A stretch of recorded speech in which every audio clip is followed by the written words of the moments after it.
82 Suratul Maidah, Allah Subhanahu wa taala firman, a'udzubillahi minasyaitonir rajim. La tajidanna ashaddan nasi adawatan lilladzina amanu al-yahuda walladzina asyraku wa la tajidanna aqrabahum mawaddatan lilladzina amanu alladzina qalu inna nasara dzalika bi anna minhum qissisina wa ruhbanan wa annahum la yastakbirun. Assalamualaikum warahmatullahi wabarakatuh. Alhamdulillahi rabbil alamin.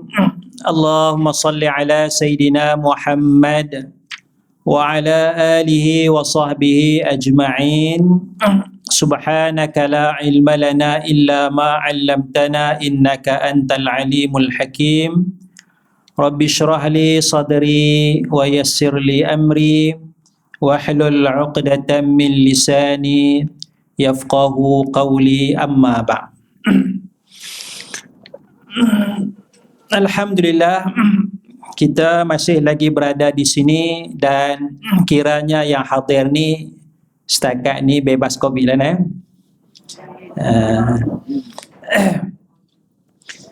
Wallahu alam, kita sama-sama jaga dan minta doa kepada Allah Subhanahu wa taala.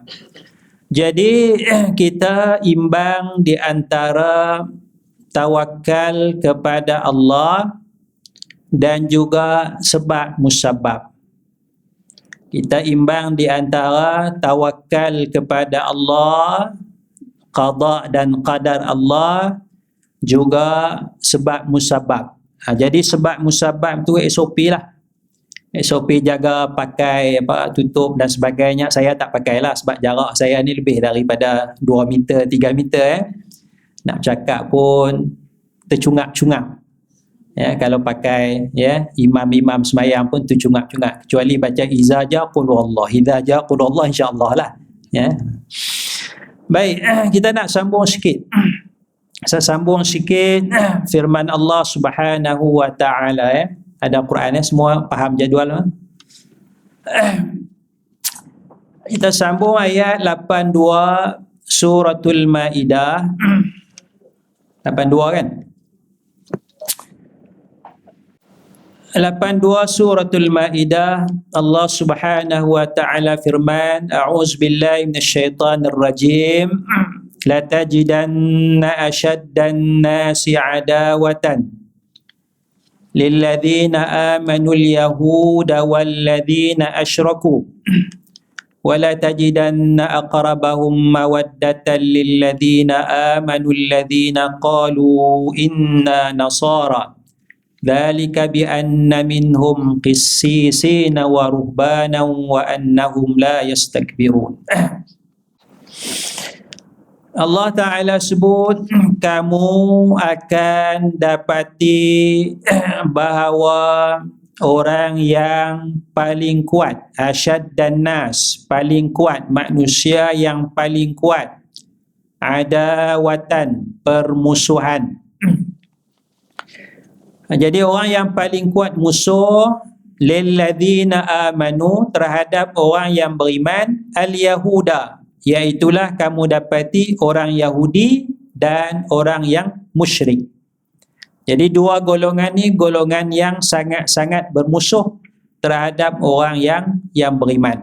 Ya. Jadi kalau zaman Nabi SAW, Yahudi dan Arab Quraisy, musyrikin Arab, termasuklah Arab Quraisy, mereka sangat benci kepada Nabi Muhammad sallallahu alaihi wasallam dan para sahabat Nabi radhiyallahu anhum ajma'in. Kemudian kata Allah, wala tajidanna aqrabahum mawaddatan. Kamu akan dapati mereka yang lebih hampir mawaddah, kasih sayang kepada orang yang beriman, iaitulah orang yang mengaku mereka ni Nasrani. Ya, dalam satu video Syekh Muhammad Mutawalli Sya'rawi, seorang ulama dari Mesir, dia dengan ketua ketua Nasrani, ketua Padri, Baba Shanuda. Baba Shanuda ya, kepiah dia, kepiah hitam tu, janggut dia panjang. Mereka dua-dua diinterview ya, interview soalan ya, antara hubungan di antara orang Islam di Mesir dengan orang Nasrani, orang Kristian, Koptik. Ya, Koptik di Mesir tu, bagaimana hubungan mereka? Bagaimana hubungan mereka ya? Maka Syekh Muhammad Mutawalli Sya'rawi dia baca ayat ni. Wala tajidanna aqrabahum mawaddatan lilladzina amanu alladzina qalu inna nasara. Kamu akan dapati orang yang paling dekat kasih sayang kepada orang beriman adalah orang Nasrani. Makna dia rujuk kepada orang Kristian, orang Koptik, Kristian Koptik yang berada di bumi Mesir tu. Ya. Baba Shanuda dengar dia cakap tu, angguk ya, setujulah ya. Makna kasih sayang di antara orang Islam dengan orang Nasrani. Sebab mereka ni agama yang asal kot agama yang asal lah Koptik ni. Maknanya zaman Nabi dah ada dah Koptik ni. Qibti. Sebab itu salah seorang isteri Nabi nama dia Maria Qibti. Maria Qibti, Koptik. Maria Qibtiyah. Qibti itu Koptik lah. Maria Qibtiyah. Dah ada dah zaman Nabi. Dihadiahkan oleh pembesar Mesir kepada Nabi Muhammad sallallahu alaihi wasallam Maria tu, maka Nabi pun kahwin dengan Maria, dan Maria adalah ummul mukminin dan digelar Maria al-Qibtiyah. Jadi zaman Nabi dah ada dah ya, zaman Nabi dah ada dah. Jadi mereka sayang, mereka dekat kasih sayang kepada orang yang beriman. Jadi yang benci adalah Yahudi dan orang musyrikin, yang kasih sayang adalah orang Nasrani. Kalau kita lihat dalam susunan kisah bagi ayat ni, ada beberapa kisah. Salah satu kisahnya kisah sebelum daripada hijrah. Sebelum daripada hijrah, Nabi sallallahu alaihi wasallam berada di Mekah, datanglah orang Nasrani daripada Habsyah. Orang Nasrani daripada Habsyah. Habsyah pun masa tu Nasrani. Ya, Nasrani. Ya. Datang Habsyah, mereka cari Nabi dan mereka dapati Nabi sallallahu alaihi wasallam berada di masjid. Maka mereka bercakap dengan Nabi, sembang dengan Nabi, tanya Nabi dan sebagainya. Dan ketika itu ada beberapa Arab Quraisy, musyrikin Mekah yang berada di sekitar tu, tengok perbualan di antara orang Nasrani Habsyah dengan Nabi Muhammad sallallahu alaihi wasallam. Bila habis sembang dengan Nabi, ya, Nabi pun beredar, Nasrani pun beredar, Arab Quraisy ni datang, mereka tanya dan sebagainya. Mereka kata kepada pendeta-pendeta ni, Nasrani ni, mereka kutuk ni. Ya, mereka kutuk Nasrani ni. Ya, mereka kutuk Nasrani pasal apa? Pasal Nasrani ni bila sembang dengan Nabi menangis dan meninggalkan agama mereka, agama Nasrani, untuk ikut Nabi Muhammad sallallahu alaihi wasallam. Jadi dari sinilah maknanya Allah Taala wahyukan, wala tajidanna aqrabahum mawaddatan lilladzina amanu alladzina qalu inna nasara. Jadi kisah ni berlaku sebelum daripada hijrah Nabi, ya, sebelum hijrah. Manakala satu lagi riwayat dia berlaku selepas daripada hijrah. Selepas daripada hijrah. Jadi ada beberapa kisah. Satu kisah sebelum hijrah. Ya, kisah ni sebelum hijrah cakap dengan Nabi, wahyu ni turun. Satu lagi riwayat selepas daripada hijrah.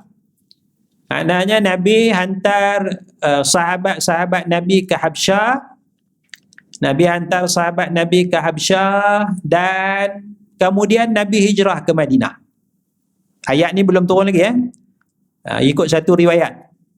Nabi hantar sahabat Nabi ke Habsyah, diketuai oleh sepupu Nabi Ja'far bin Abi Talib. Kemudian Nabi hijrah ke Madinah, kemudian berlaku perang. Perang yang pertama. Perang yang pertama perang apa? Perang Badar. Perang yang pertama perang Badar. Perang yang kedua perang Uhud, ya, perang Uhud. Jadi bila perang yang pertama orang Islam menang. Orang Islam menang. Dan ramai daripada musyrikin Mekah mati terbunuh, lebih kurang 70 orang. Maka bila balik ke Mekah, Arab Quraisy rancang nak balas dendam semula sebab mereka kalah perang Badar. Macam mana mereka nak buat? Maka mereka kata, kalau nak balas dendam, kita balas kepada orang yang ikut Nabi Muhammad ni, dia tak kata Nabi lah, ikut Muhammad ni yang berada di Habsyah.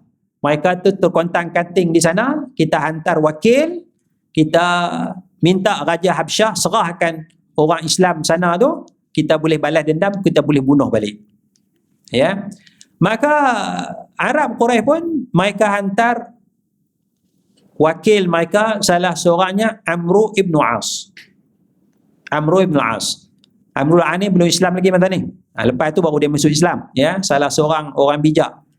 Dalam kitab disebut min dahiyatil Arab. Orang cerdik pandai daripada orang bijak pandai Arab ni, Amru ibn As. Dia ni pandai diplomatik. Pandai berbincang, pandai diplomasi, dia sangat pandai. Amru ibn As. Ni sebelum dia masuk Islam. Jahatlah, kan? Tapi lepas tu dia masuk Islam, dia salah seorang sahabat Nabi. Jadi hantar Amru ibn As, ya, jumpa dengan Raja Najasyi, sembang. Muhammad ni memutuskan silaturahim. Muhammad ni bawa ajaran agama baru. Kami sembah agama nenek moyang kami elok-elok, Muhammad ni kacau dan sebagainya.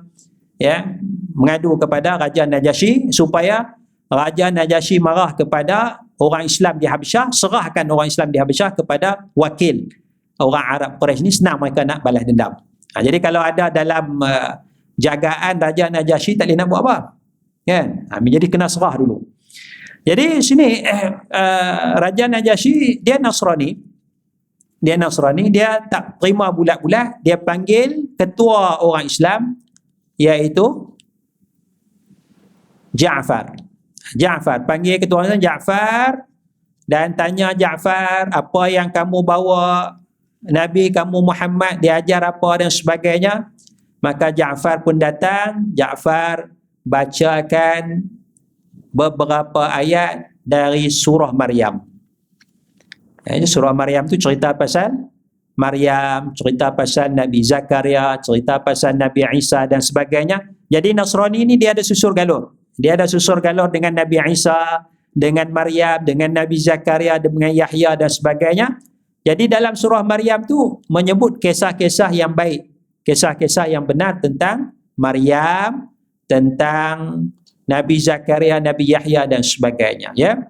Maka sini Raja Najasyi tak percaya kepada wakil Arab Quraisy dan percaya kepada Ja'far bin Abi Talib, percaya kepada orang Islam. Maka Raja Najasyi tak serahkan, bahkan dia sayang dan dia beriman kepada Nabi Muhammad sallallahu alaihi wasallam. Jadi sinilah ayat ni kata sebahagian ulama diwahyukan pasal nak menceritakan kisah Raja Najasyi. Ya, yang benci tu, itulah maknanya Arab Quraisy lah. Ya, Arab Quraisy tu yang benci tu sampai hantar wakil, ya, nak bunuh orang Islam di Habsyah. Jadi yang mempertahankan orang Islam adalah Raja Najasyi dan dia adalah seorang Nasrani. Jadi selepas itu dia masuk Islam. Jadi ini Allah Ta'ala wahyukan, ya, wala tajidanna aqrabahum mawaddatan lilladina amanu alladhina qalu inna nasara. Ya, orang Nasrani. Sebab apa? Sebab apa orang Nasrani dekat? Sebab dzalika bi anna minhum qissisina wa ruhbanan wa annahum la yastakbirun. Kerana di kalangan orang Nasrani, minhum, daripada Nasrani itu, qissisina, ada qissisina.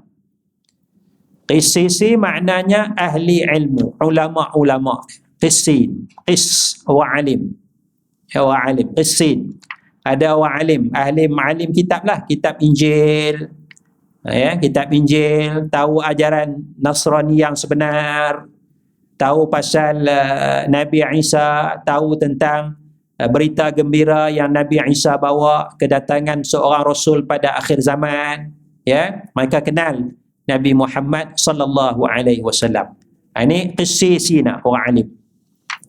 Yang keduanya ada ruhbana. Ruhbana maknanya ahli ibadah. Ruhban maknanya ahli ibadah. Jadi ahli ilmu satu sudut, satu bahagian, ahli ibadah satu bahagian. Ya. Jadi ilmu satu dan ibadah satu. Ya. Adakah orang yang berilmu tidak beramal ibadah? Adakah orang yang ahli ibadah tidak berilmu? Dia saling lengkap melengkapi di antara satu dengan yang lain. Ya. Ahli ilmu, dia juga ahli ibadah. Cuma mungkin ibadahnya dari sudut ilmu lah, lebih dari sudut ilmu. Nak kata dia semayang banyak, semayang juga, tapi tidaklah sebanyak sebagaimana ahli ibadat. Ahli ibadat mungkin semayang malam 100 rakaat. Kalau ahli ilmu mungkin 40 rakaat. Tu pun banyak lah tu. Banyak lah. Lebih kurang sikit lah daripada ahli ibadat, sebab dia sibuk dengan ilmu dia. Sibuk dengan ilmu. Jadi kalau kita baca cerita Imam Syafi'i ahli ilmu. Tapi pada masa yang sama, Imam Syafi'i juga ahli ibadah. Jadi Imam Syafi'i dia bahagi masa dia 3 malam. Malam 3. Satu malam, 1/3 untuk tidur, rehat. Untuk diri dia, rehat. 1/3 lagi untuk ibadat. 1/3 lagi untuk ilmu. Ya. Untuk ilmu. Mana 1/3 rehat, 1/3 untuk ilmu, 1/3 untuk ibadat. Jadi mungkin 1/3 yang pertama tu untuk ilmu. Maknanya maghrib, mengajar dan sebagainya semua. Sampailah habis majlis ilmu dia berehat 1/3, dan 1/3 yang akhir tu ibadat sikit, kemudian ilmu lah. Adalah cara pembahagian tu. Tapi kalau ahli ibadat yang betul-betul, maknanya dia tak sangatlah bab ilmu tu. Maknanya dia lebih banyak kepada ibadat. Tapi dia sebenarnya saling melengkapi di antara satu dengan yang lain. Sebab kalau kita jadi ahli ilmu tapi tak jadi ibadat, tak beribadat, apa guna ilmu kita? Apa guna ilmu kita? Kalau kita jadi ahli ibadat tapi tak ada ilmu, bagaimana kita nak beramal ibadat? Jadi sekurang-kurangnya kita kena ada ilmu yang wajib diketahui. Jadi sini Allah cuma sebut qissina, orang yang ahli ilmu, waruhbana, dan orang yang ahli ibadah. Ya. Dan Allah Ta'ala sebut dalam Al-Quran, innama yakhshallaha min ibadihil ulama. Hanya sesungguhnya yang takut kepada Allah Subhanahu wa Ta'ala di kalangan hamba-hamba Allah ialah ahli ulama, ahli ilmu. Maknanya sifat ahli ilmu tu mestilah takut kepada Allah Subhanahu wa Ta'ala. Baik, itu satu. Yang keduanya, wa annahum la yastakbirun, dan mereka ini tidak sombong takabur. Jadi bila tidak sombong takabur, dia mudah menerima kebenaran. Ya. Bila kita ada sifat sombong takabur, kita susah nak menerima kebenaran. Ya. Kita tahu kita salah. Tapi kita ada sifat sombong takabur. Sifat sombong takabur sifat iblis lah. Aba wastakbara wa kana minal kafirin. Iblis tu enggan patuh perintah Allah, wastakbara, dia sombong takabur. Sombong takabur, dan dia masuk daripada golongan kafir. Baik. Kita main satu game. Terlibat dalam satu trading. Ya, 3-4 tahun untung bulan-bulan beribu-ribu, kita pun seronok, boleh sedekah banyak, boleh jamu kawan makan dan sebagainya. Tiba-tiba hadir satu majlis ilmu, dengar ceramah, ustaz tu kata trading tu haram, judi. Kita pun tanya lagi 3-4 orang ustaz. 3-4 orang ustaz tu semua kata haram. Dah ada fatwa dah haram. Kita nak teruskan kan, kita nak berhenti? 3-4 tahun dah ni, sebulan beribu-ribu untung. Nak teruskan kan nak berhenti? Berhenti rugi lah kita. Untung banyak dah. Untung banyak.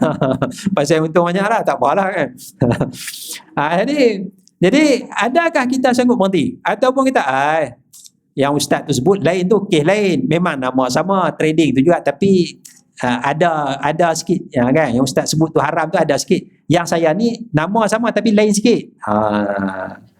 Nak mengelak lah. Maknanya yang saya buat ni tak haram sebenarnya. Jadi kita pun teruskan.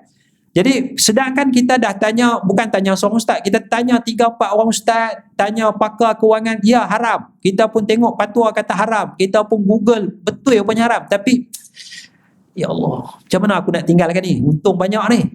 Jadi kita tidak insaf. Kita dalam diri kita tu ada sifat tamak, sifat takabbur. Sifat takabbur. Kita tak mau terima kebenaran. Jadi kita akan hanyutlah. Itu dalam bab halal haram. Bab haram kita buat salah. Kita tak tahu selama ni salah. Tiba-tiba kita mengaji, baru kita sedar benda tu salah, benda tu haram. Tapi kita tak mau tinggalkan. Pasal kita dah biasa, kita mengelat, kita cari juga supaya kita tidak tinggalkan benda yang salah tu, benda yang haram. Ini makna dalam diri kita ada yastakbirun, sombong, takabbur. Jadi kalau kita tak ada sifat sombong, takabbur, kita akan mengaku kesalahan kita. Ya, saya salah, ya. Jadi kita akan patah balik, ya. Ar-ruju' ilal haqqi khairum minat tamadi fil batil. Kita kembali kepada kebenaran lebih baik daripada kita kekal di dalam kebatilan. Patah balik kepada kebenaran, ya. Dan orang yang payah nak terima kebenaran ni antaranya ustaz-ustaz. Betul tak? Kan? Anaknya dulu jawab macam lain lah. Dulu jawab haram. Lepas tu balik tu orang tanya, bukan ada fatwa kata halal. Dia kona lah. Pusing cari kan. Dia tak akan mengaku tak salah. Kalau mengaku salah, jatuhlah standard. Ya. Dia akan carilah jalan. Kona dan sebagainya. Ada kadang-kadang sikap yang sebegitu. Jadi kalau boleh kita buang. Kerana ni Allah Ta'ala tegur ni. Makna kalau takabur, susah terima kebenaran. Kalau tidak takabur, kita akan mudah terima kebenaran. Ya.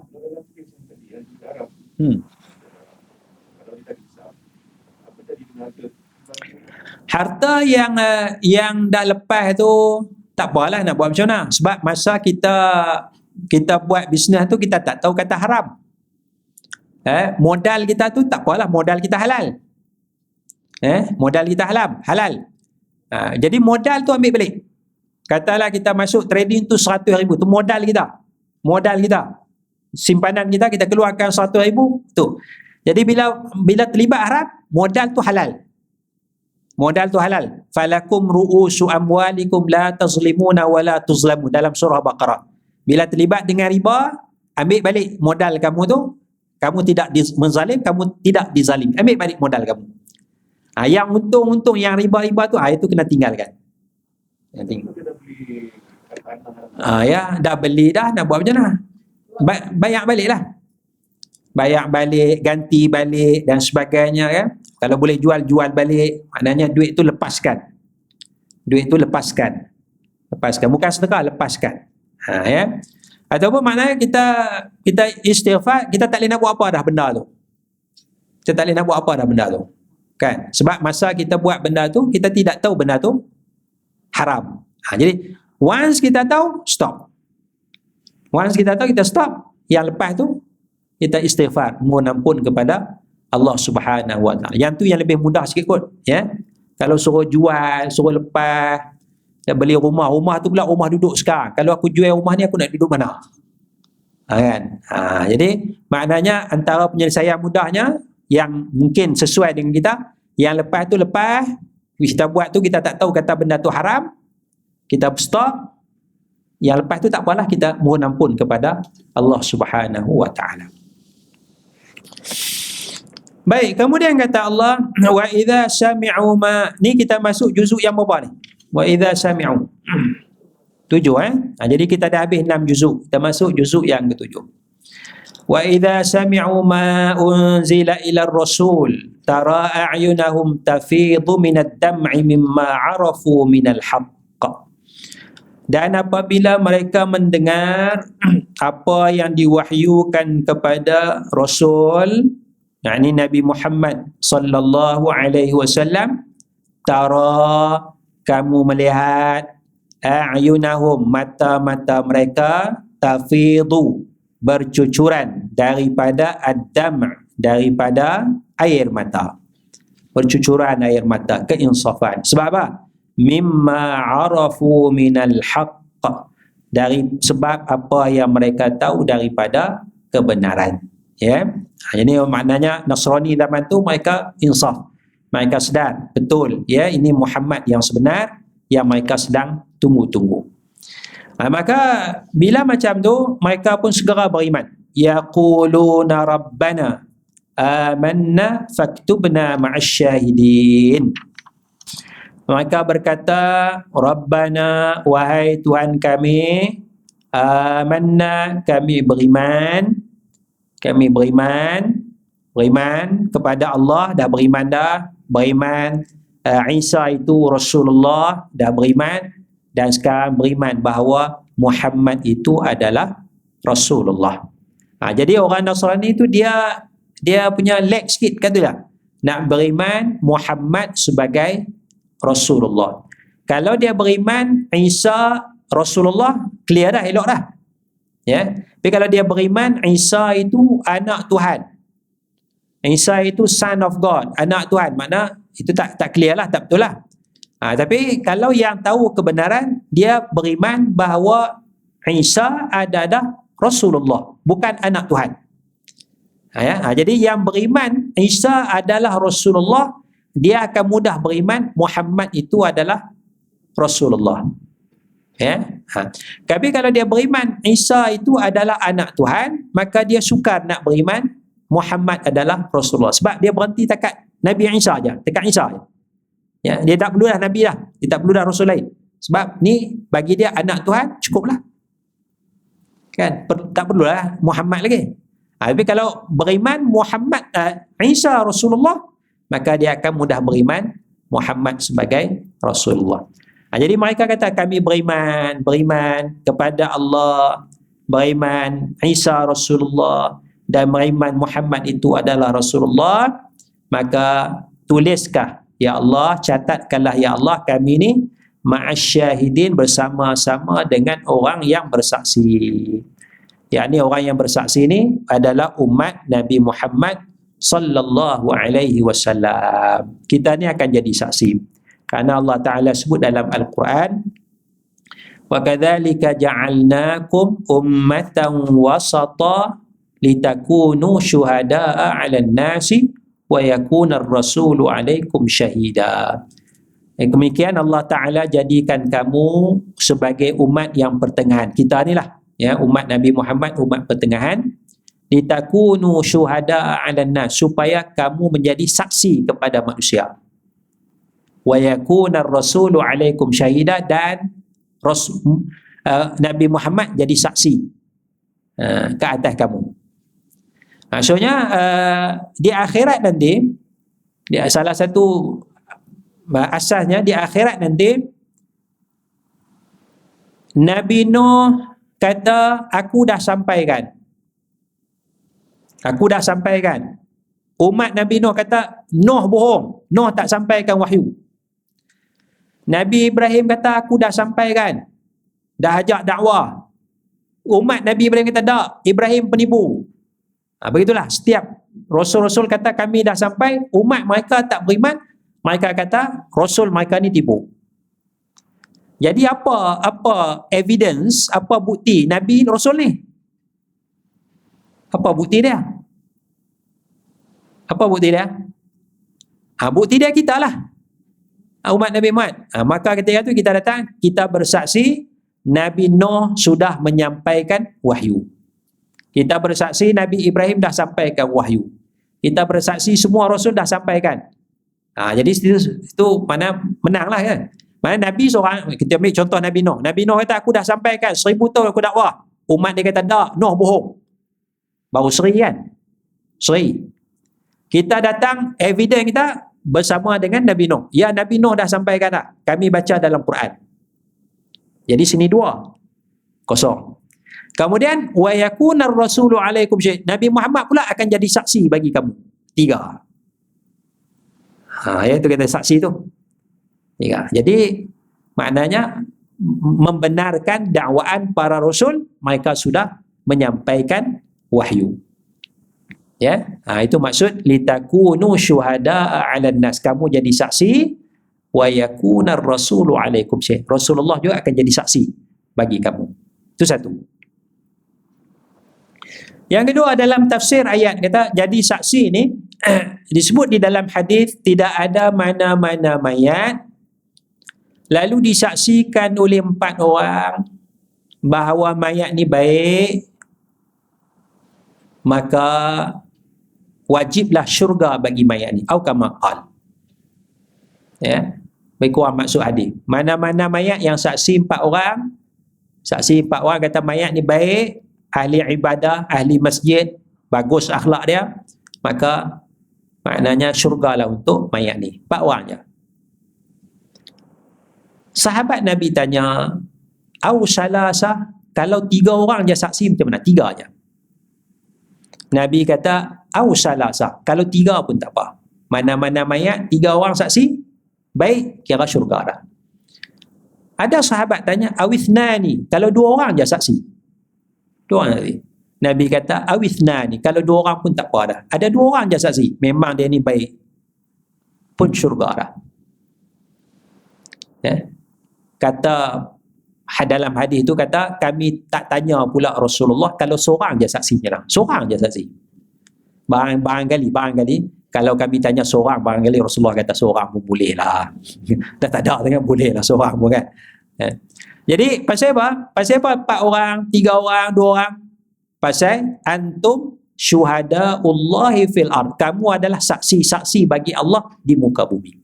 Kalau kamu saksi orang tu baik, insya-Allah lah. Biasanya orang tu baik. Kalau kamu saksi orang tu jahat, biasanya orang tu jahat lah. Ya, jadi kalangan kita lah, kalangan kita, qaryah kita, kawasan kita, orang kenal kita sebagai orang baik, insya-Allah lah baiklah. Ya. Jadi maksudnya nak buat jahat jangan buat tempat kita. Buat tempat. Buat jauh sikit ya, orang tak kenal. Contoh lah kan. Kalau yang buruk ya Allah Ta'ala tahu belakang ya. Baik, itu saksi ya. Minta tulis kami bersama dengan orang yang bersaksi, yakni umat Nabi Muhammad sallallahu alaihi wasallam. Jadi ayat ni sama dengan ayat bila mengalir air mata ni, sama dengan sifat orang yang benar-benar beriman. Kerana orang yang beriman, innamal mu'minuna idza dzukirallahu wajilat qulubuhum. Sesungguhnya orang yang benar-benar beriman, bila disebut nama Allah, gemetar hatinya. Kita nak sampai tahap tu, ya. Ataupun rasa tak ada apa-apa. Ya, kalau peringat Allah, rasa takut kepada azab Allah. Kalau rasa takut, alhamdulillah. Kalau rasa tak ada apa-apa, biasa aja, maknanya belum kuat lagi. Hati kita belum kuat keimanan kepada Allah Subhanahu wa taala. Kemudian kata Allah, wa ma lana la nu'minu billahi wa ma ja'ana minal haqq wa natma'u an yudkhilana rabbuna ma'al qaumis salihin. Dan apakah tidak patut kami beriman kepada Allah, ya, dan apa yang Allah datangkan kepada kami daripada kebenaran. Pasal apa kami tak patut beriman? Sedangkan Allah dah bagi kami kebenaran. Dan kami tamak halubah, kami bercita-cita supaya Allah masukkan kami ke dalam syurga bersama dengan orang yang soleh. Ya, nak syurga. Jadi kenapa kami tak nak beriman? Ini sebab kenapa mereka beriman, nak syurga daripada Allah Subhanahu wa taala. Jadi bila mana kita beramal ibadat kerana syurga, maka kita dikira masih lagi dalam kategori orang yang ikhlas. Ya, masih lagi dalam kategori orang yang ikhlas kerana nak balasan syurga. Kerana itu yang dijanjikan oleh Allah Subhanahu wa taala. Cuma kalau kita lebih tinggi sikit, kita buat ibadat bukan kerana syurga, tapi kita buat ibadat tu semata-mata redha daripada Allah. Ya, redha daripada Allah. Itu yang tinggi lagi lah. Redha daripada Allah. Kalau Allah kata masuk neraka, Allah Ta'ala suruh masuk neraka pun tak apa. Yang penting Allah redha. Boleh tak? Maknanya itu yang paling tinggi tu. Paling tinggi. Dia tak kisah syurga neraka tu small matter je, petty matters je. Benda remeh je syurga neraka. Yang penting Allah redha. Yang penting Allah redha. Kalau Allah tak redha masuk syurga, tak seronok ah. Itu payah tu. Kan? Payah. Allah redha lah kan. Tak ada benda Allah tak redha. Macam kita bagilah. Kita bagi satu benda kat orang tapi kita tak redha pun. Aku tak boleh redha, bagi je lah. Malas nak bising-bising tapi tak redha, ada juga. Lebih kurang itulah. Kan? Jadi ada orang awak tak bagi pun tak apa. Saya nak kasih sayang awak je. Jadi kalau dengan suami nak suami bagi duit kan nak kasih sayang. Kan? Jadi kalau kasih sayang seorang isteri tu sangat ikhlas kepada suami dia tak bagi apa pun tak apa. Yang penting awak sayang saya cukup. Itu yang susah tu. Kan? Itu kira tinggi tu sayang. Kan? Jadi suami sakit ke apa, saya akan jaga awak sampai akhir hayat awak. Ataupun sampai akhir hayat saya lah. Ya. Tak ada apa dia tak harap suami dia ada duit kata. Maknanya itu kasih sayang yang paling tinggi lah. Kalau saya jaga awak bagi tanah tu kat saya, insyaAllah kasih sayang saya makin bertambah. Sayang juga, tapi dia ada ni sikit, kurang sikit. Ikhlas lagi tu tapi kurang sikit. Dia berharap, ya Allah aku buat ni bagilah syurga, aku nak syurga. Ikhlas tapi masih kurang. Tapi tak apalah, tak ada masalah kerana itu yang Allah Ta'ala janjikan. Sebab Allah Ta'ala tahu keadaan manusia memang kalau semata-mata Allah aja berat. Tapi kalau nampak nanti Allah bagi syurga, Allah bagi balasan baik, kita rasa mudah nak melakukan apa yang Allah Ta'ala suruh. Baik, kemudian fa'asabahumullah, Allah Ta'ala bagi balasan baik kepada mereka bima qalu, dengan apa yang Allah Ta'ala dengan apa yang mereka kata. Allah Ta'ala bagi syurga, jannat, syurga yang mana mengalir di bawah syurga itu sungai-sungai, khalidina fiha, kekal di dalamnya. Di bawah tu, di bawah, bukan dalam tu. Maknanya rumah kita tu ada aliran air. Ada aliran air mengalir kan. Tampaklah mana lantai cermin sikit nampak air mengalir. Elok tak? Cantik lah kan. Bawah dia. Kalau masuk dalam rumah tu banjir, tu tak cantik lah. Ni dalam bawah lalu ya. Nampak ikan pula ya. Kalau boleh rumah macam tu memang syurga lah tu. Syurga syurga dunia. Kemudian khalidi, kekal pula, bukan sementara. Jadi kita sekarang dapat nikmat, alhamdulillah, tapi sementara. Dapat makan sedap tu setakat mana? Sini ya. Masuk sini tak rasa sedap lah. Dia rasa sedap sini je. Masuk sini kenyang, tak rasa sedap dah. Sedap ni makan sedap. Oh sedap, seronok. Masuk sini tak ada apa dah. Jadi nikmat tu tak kekal. Kan? Nikmat tu kan. Kita muda, kuat. Berapa lama kita kuat, berapa lama kita muda? Sekejap je. Sekarang dah dengan usia kita dan sebagainya kan. Jadi kita pun tengok COVID, takut dengan COVID. Tapi kalau orang muda dia tak takut. Maknanya orang yang badan sihat tu dia kurang sikit lah. Kurang sikit. Mana biasanya body dia boleh lawan lah kan, kecuali mutan yang baru ni tak tahulah. Yang datang daripada luar negara tu Allahu'alam kan. India tu kan katanya lebih hebat lagi. Baik, jadi nikmat muda sekejap, tapi dalam syurga kekal. Ada khalidina fiha, jadi lagi seronok, kekal di dalam neraka, nikmat muda. Maknanya kalau lelaki tu umurnya katanya 33 tahun. Lebih kurang 33 tahun. Dia boleh bayang umur kita 33 tahun. Hebat, gagah. Kan? Yalah perempuan pun 30 pun gagah lah. hebat lah masa tu. Dia yang sakit lutut ni umur 40 mula sakit lutut. Mula sakit lutut dah. Umur 30 tu memang hebat lah.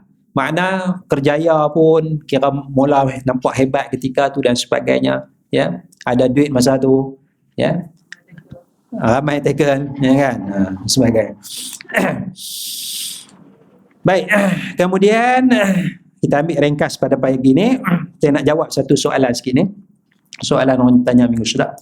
Walladzina kafaru, dan orang yang kafir, wa kadzabu, dan dusta dengan ayat-ayat kami, ulaika ashabul jahim, itu adalah ahli neraka, ya. Itu adalah ahli neraka. Wallahu a'la wa a'lamu bis-shawab. Ada orang tanya soalan pasal lakaran, lakaran capal ni. Lakaran. Dia tidak ada masalah. Tengok saya pakai lakaran capal, saya pakai. Mana saya tidak ada masalah. Tetapi bila mana kita berlebih-lebihan, kita ta'assub, kita buat replika dan sebagainya, di situ dia mula ada masalah. Ya, dia mula ada masalah. Boleh rujuk.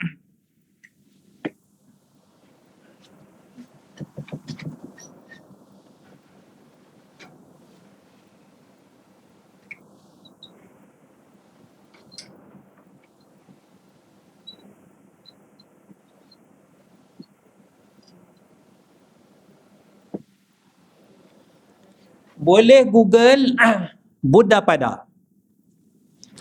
Boleh Google Buddha pada.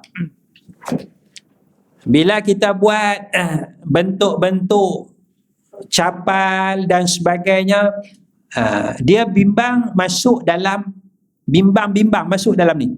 Buddha pada. Ya.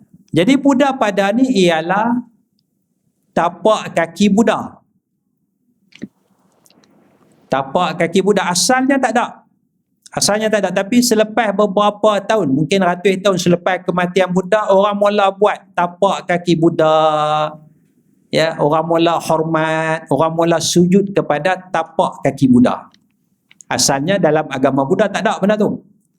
Tapi kita bimbang-bimbang. Bila kita tak faham, mungkin ada orang faham, tak ada apa, kan? Capal ni tak ada apa pun lakaran. Tapi bila majoriti masyarakat, kita bimbang majoriti masyarakat, ya.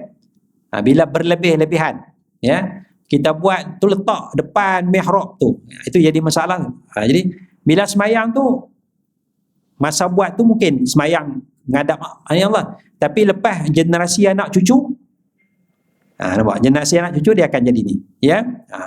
Jadi benda ni telah berlaku kepada umat terdahulu. Konsep ni Buddha pada sampai sekarang, maknanya memuliakan tapak kaki itu. Memuliakan tapak kaki, ya. Satu. Itu kita bimbang. Yang keduanya, kalau kita baca dalam surah Nuh, dalam surah Nuh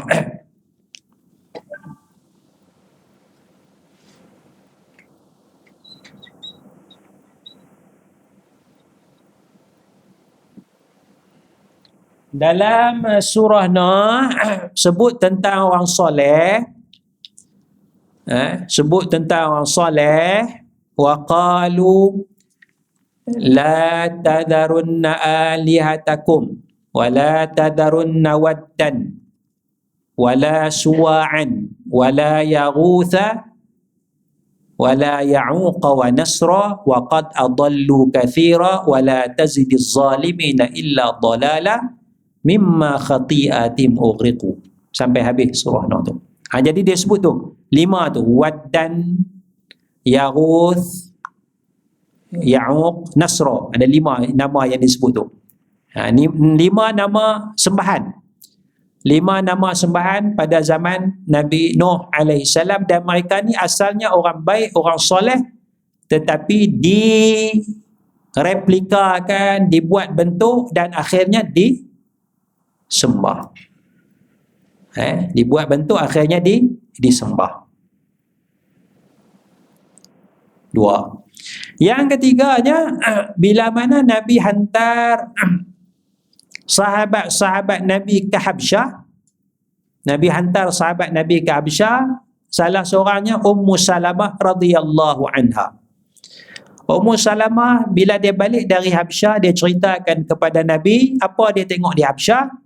Dia masuk ke dalam kanisah, tempat ibadat orang Nasrani zaman tu, dan dia melihat patung-patung.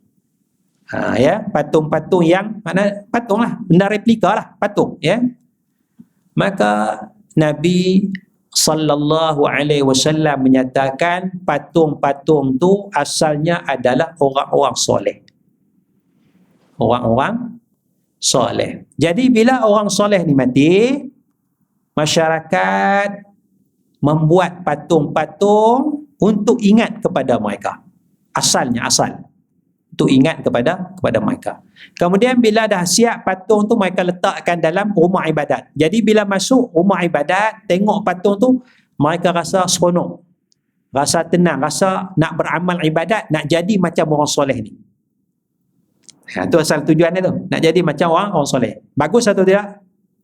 Bagus, niat tu bagus, ya. Tetapi generasi berganti,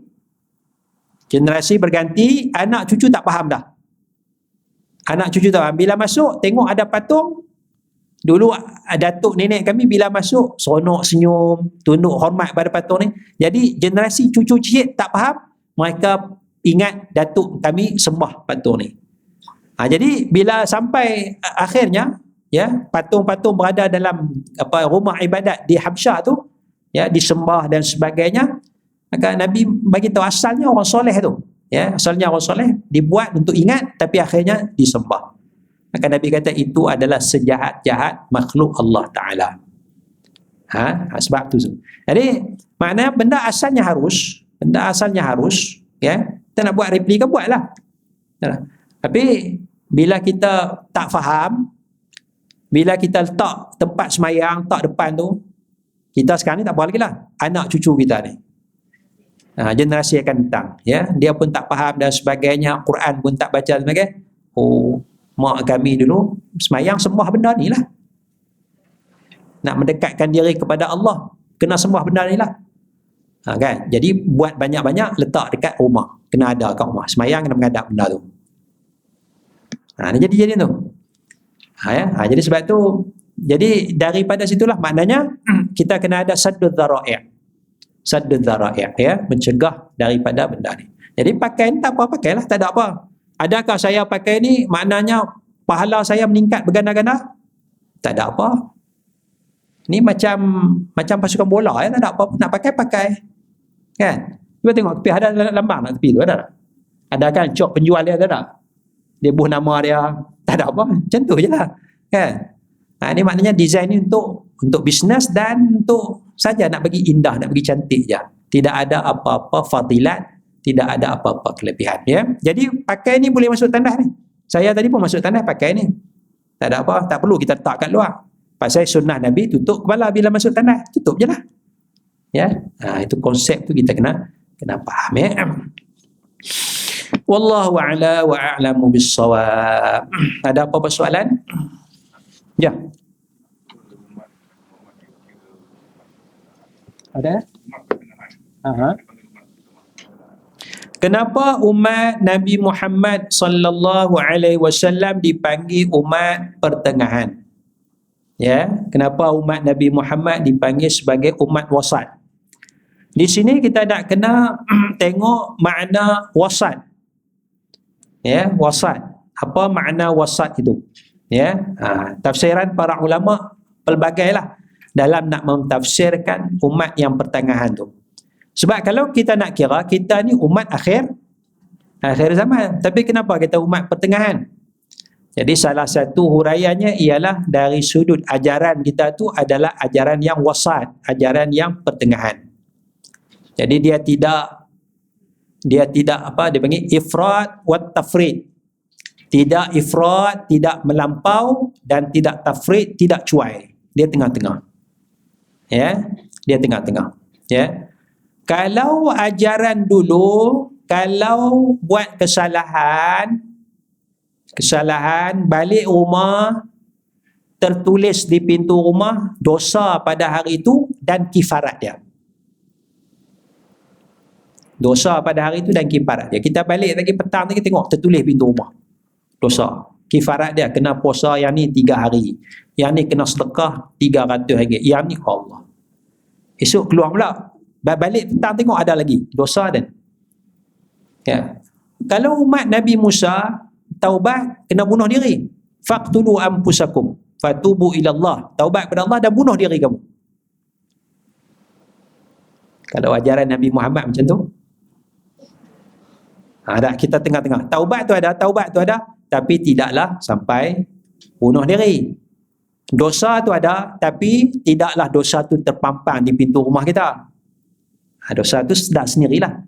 Jadi dia dari sudut ajaran tu dia wasat, dia pertengahan. Salah satunya. Ya, pertengahan. Jadi konsep tu ada, ya. Semayang pun macam tu, ibadat puasa pun macam tu. Dia pertengahan. Semayang tapi pertengahan. Puasa tapi pertengahan. Zakat ada pertengahan. Maknanya dia membebankan juga, tapi tidaklah terlalu membebankan. Semua orang boleh bayar zakat. Ya, tak ada lagi lah orang miskin kerana bayar zakat. Tak ada lah orang mati kerana semayang. Tak ada lah orang mati kerana puasa. Pertengahan. Ya. Jadi kalau tengok ajaran lain, ada ajaran yang puasa sampai mati. Puasa sampai mati. Kita ada puasa buka. Nak sambung puasa sampai 3 hari, Nabi tak bagi. Nak sambung puasa sampai 2 hari, Nabi tak bagi. Kalau nak sambung pun, Nabi bagi sampai sahur saja.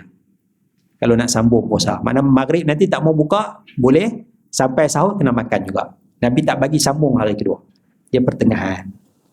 Jadi salah satulah ya, huraian para ulama kenapa umat yang sederhana, umat yang wasat pertengahan ni, umat yang sederhana, tengok dari sudut ajaran tu. Dari sudut ajaran. Wallahu a'lam. Ada soalan lain? Ya.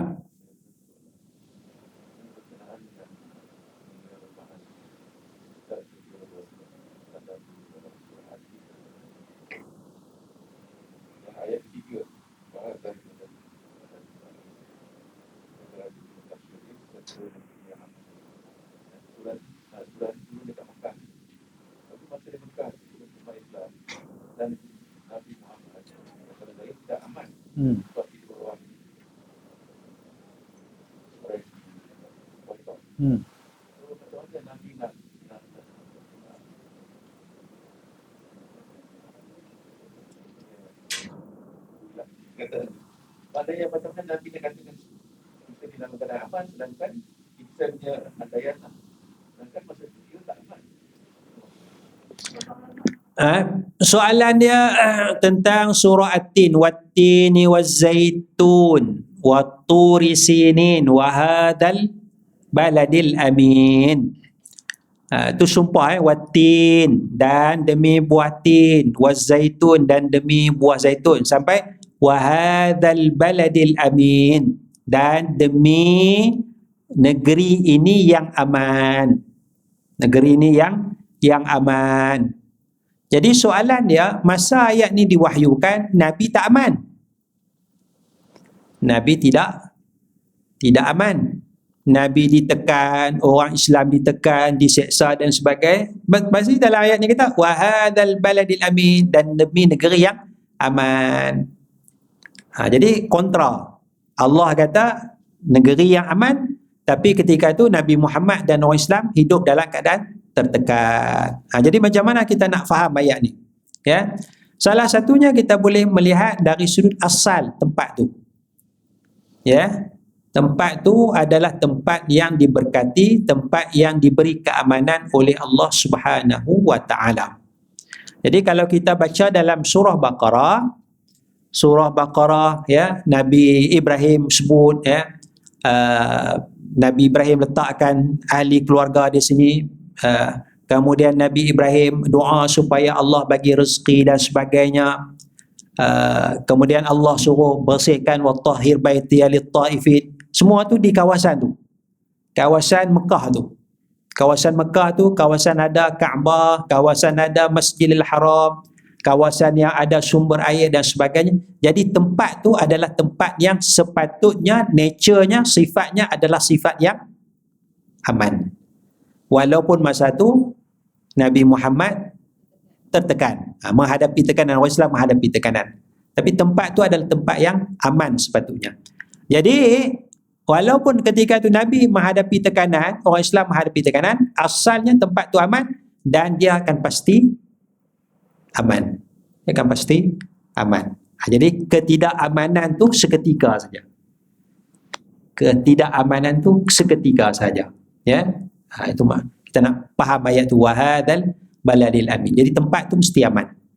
Tempat tu mesti aman. Sampai sekarang aman, tidak ada masalah. Adalah sikit-sikit tu adalah, tapi secara umumnya dia adalah tempat yang aman. Wallahu a'lam.